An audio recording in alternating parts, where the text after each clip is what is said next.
México lleva 96 años intentando romper una maldición que ningún otro país de su tamaño futbolístico carga sobre los hombros. 11 participaciones mundialistas, 14 intentos contando los torneos previos, y en ninguno, ni una sola vez, la selección mexicana logró cruzar la frontera de los cuartos de final.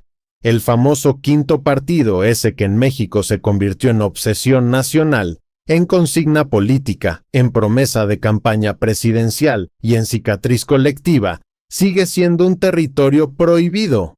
Pero lo que casi nadie cuenta, lo que los grandes medios prefieren maquillar y lo que la Federación Mexicana de Fútbol ha ocultado durante décadas, es que el fracaso no es una casualidad estadística ni una cuestión de mala suerte. Detrás del quinto partido hay una verdad oscura, sistémica, construida con decisiones deliberadas, intereses económicos cruzados y una estructura futbolística diseñada para no ganar. Y antes de que sigas escuchando esta historia, necesito pedirte algo concreto, porque sé que vienen de paso, que el algoritmo los trajo hasta acá y que probablemente no se van a suscribir. Pero si te interesa el fútbol mexicano contado en serio, sin telenovelas, sin disfraces y sin compromisos con nadie, suscríbete ahora mismo. Este canal vive de eso. Y si los que llegamos hasta el final no apretamos el botón, las historias que importan dejan de contarse. Apriétalo. Y seguimos. Para entender la maldición del quinto partido hay que volver al principio, mucho antes de que existiera la palabra maldición. Hay que volver a 1928, cuando una selección mexicana incipiente apenas empezaba a ensayar lo que sería el fútbol nacional. México fue, junto a Estados Unidos, uno de los pocos países americanos que aceptó la invitación al primer mundial de la historia, el de Uruguay 1930. Llegaron en barco, atravesaron el Atlántico durante semanas y desembarcaron en Montevideo con más voluntad que estructura. Perdieron sus 3 partidos, encajaron 13 goles, anotaron 4. Pero ese viaje, ese gesto fundacional, instaló algo en el imaginario mexicano que tardaría décadas en convertirse en problema. La idea de que estar ahí ya era un logro. México creció futbolísticamente con esa filosofía heredada de los pioneros. Participar valía, competir era un orgullo. Y durante los siguientes 30 años, esa mentalidad fue funcional, porque el país no tenía ni infraestructura, ni liga consolidada, ni jugadores formados para más. La selección iba a los mundiales y volvía sin ganar un partido. Brasil, 1950. Suiza, 1954. Suecia, 1958. Chile, 1962. 4 torneos consecutivos sin una sola victoria.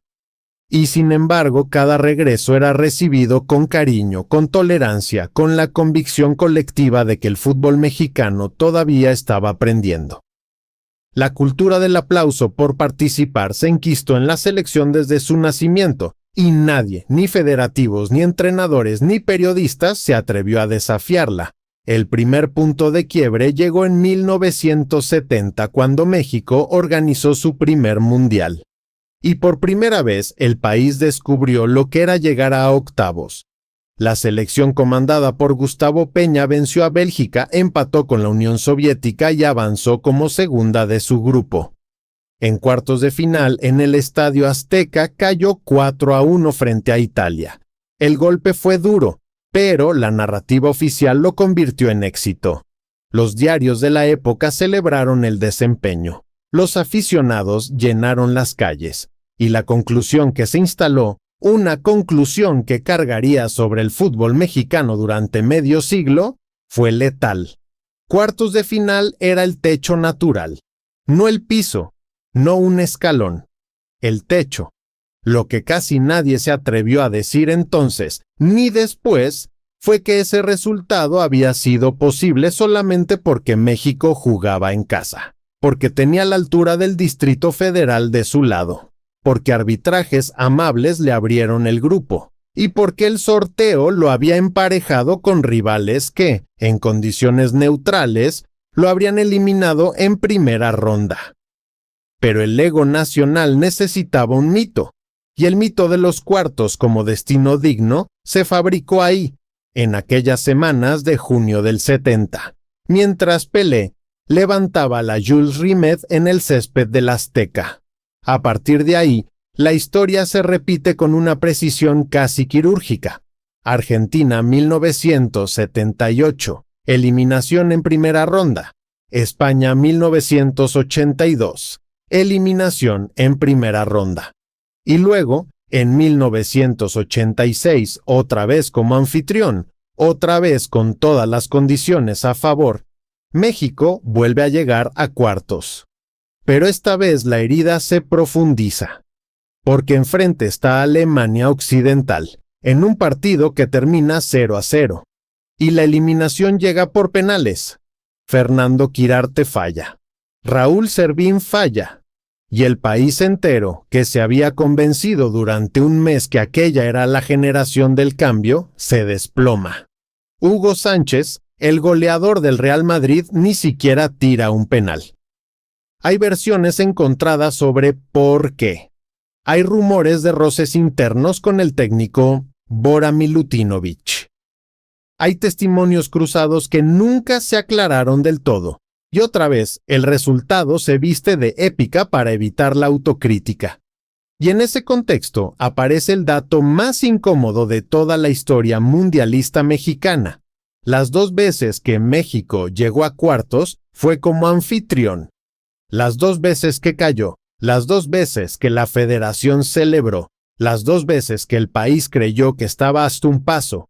Pero ese paso, fuera de casa, sin altura, sin árbitros amables, sin sorteos cómodos, jamás se ha dado.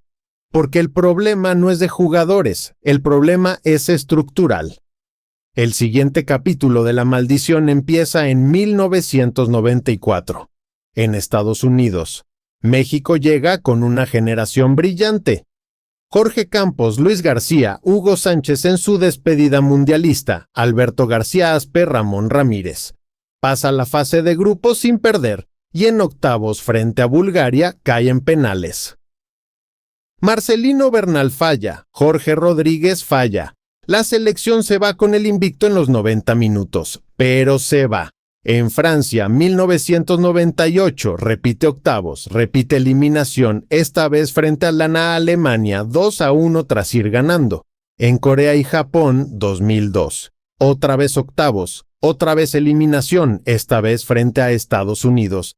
En un golpe que duele más que cualquier otro porque viene del vecino al que México siempre se sintió superior. En Alemania, 2006. Octavos. Eliminación frente a con Argentina con el gol de Maxi Rodríguez. En Sudáfrica, 2010, octavos, eliminación frente a Argentina otra vez. En Brasil, 2014, octavos, eliminación frente a Holanda con el famoso no era penal.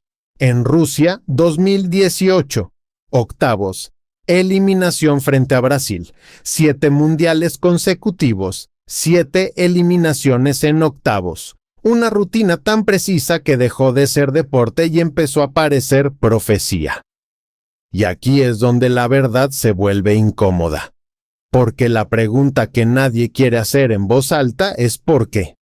¿Por qué un país con 200 millones de personas, si se cuenta la diáspora, con una liga profesional de 98 años de historia, con 2 de las aficiones más grandes del mundo en Chivas y América, con presupuestos millonarios, con academias en cada rincón del territorio, con jugadores en Europa, con técnicos extranjeros de prestigio, con todo lo que cualquier potencia futbolística de tamaño medio necesita, no puede ganar 2 partidos seguidos en una fase eliminatoria mundialista? La respuesta, lejos de ser deportiva, es económica. Y empieza con una palabra: confort.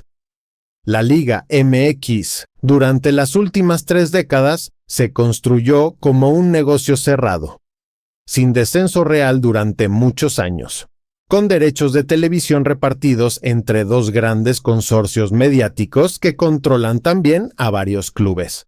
con multipropiedad de equipos que distorsiona la competencia, con un calendario diseñado para maximizar partidos importantes y por lo tanto ingresos publicitarios, no para desarrollar futbolistas, con un sistema de cuotas para extranjeros que protege a los jugadores mexicanos no por mérito, sino por contrato, y con una selección nacional que se convirtió durante años en una franquicia comercial más que en un proyecto deportivo.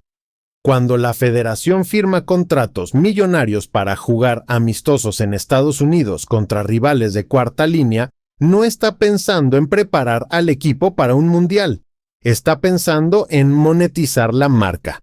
Cuando se elige un técnico, no siempre se elige al mejor para el proyecto, sino al que mejor encaja con los intereses de los patrocinadores. Cuando un jugador joven destaca en Europa y debería ser titular indiscutido, a veces se le posterga porque hay otros futbolistas con contratos publicitarios más jugosos que necesitan minutos para mantener su valor de mercado. El margen es mínimo en un mundial, y México llega cada 4 años con un margen ya recortado desde antes de pisar el campo. A esto se suma un factor cultural que pocos analistas se atreven a nombrar: la conformidad. La cultura del aplauso por participar, esa que nació en 1930 y se consolidó en 1970, sigue viva. Después de cada eliminación, los jugadores son recibidos como héroes. Las ruedas de prensa terminan en abrazos, los técnicos firman libros, los protagonistas se vuelven comentaristas de televisión, y el sistema se autoperdona, una y otra vez, con la promesa eterna de que la próxima sí. Es una señal clara de un fútbol que no se exige porque no necesita exigirse para sostener su negocio. Las declaraciones de los propios protagonistas, a lo largo de los años, revelan más de lo que parece. Cuando le preguntaron a Hugo Sánchez por qué México nunca pasaba de cuartos, no dudó en ir directo al punto. Nos falta mentalidad de ganadores. Nos conformamos con poco. Esa frase, dicha en una entrevista en 2010, le costó años de exclusión del entorno federativo. Lejos de frenarse, Hugo profundizó después en otra entrevista. El problema no son los jugadores, es la estructura. La selección mexicana se maneja como una empresa, no como un proyecto deportivo. Otro testimonio que pesa es el de Rafael Márquez. El capitán de 5 mundiales, el jugador que más veces vistió la camiseta tricolor en una Copa del Mundo, dijo al retirarse: «Me voy con la espina. Sentíamos que podíamos más, pero algo siempre faltaba, y no sé si era nuestro o si venía de más arriba». Esa última frase, venía de más arriba, quedó suspendida en el aire. Nunca la explicó del todo. Nunca un periodista mexicano se atrevió a preguntarle a qué se refería exactamente. Cuauhtémoc Blanco, en una entrevista de 2018, fue todavía más crudo. El fútbol mexicano está podrido desde adentro. Los que mandan no quieren ganar mundiales, quieren vender camisetas. La declaración generó una tormenta mediática que duró 72 horas y después, como pasa siempre, se diluyó en el siguiente partido importante. Andrés Guardado, después de la eliminación de Rusia 2018, lo resumió con una frase que se volvió viral.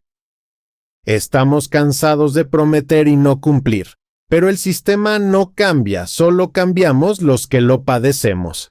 Y Javier Hernández, el Chicharito, alguna vez confesó en un podcast: «Cada vez que íbamos a un mundial, sentamos el peso de 96 años de historia. No es solo un partido, es una nación entera esperando que rompamos algo que nadie sabe cómo se rompe. Hoy, camino al Mundial 2026, que México volverá a organizar junto a Estados Unidos y Canadá, la presión es mayor que nunca. Porque será otra vez en casa, otra vez con todas las ventajas, otra vez con el discurso oficial de que esta es la generación llamada a romper la maldición. Pero los datos, los testimonios y la historia indican que sin un cambio estructural profundo, Sin una reforma que toque los intereses de los dueños de la liga, sin una federación independiente del negocio, el quinto partido seguirá siendo un fantasma. Porque la maldición no vive en los pies de los jugadores, vive en los despachos. Y mientras nadie limpie los despachos, el techo seguirá siendo el mismo.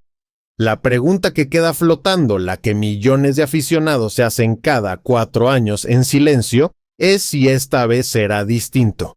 Si la generación de Santiago Jiménez, Edson Álvarez, Luis Chávez, Julián Quiñones y los que vengan podrá enfrentarse no solo a los rivales en el campo, sino al sistema que los formó.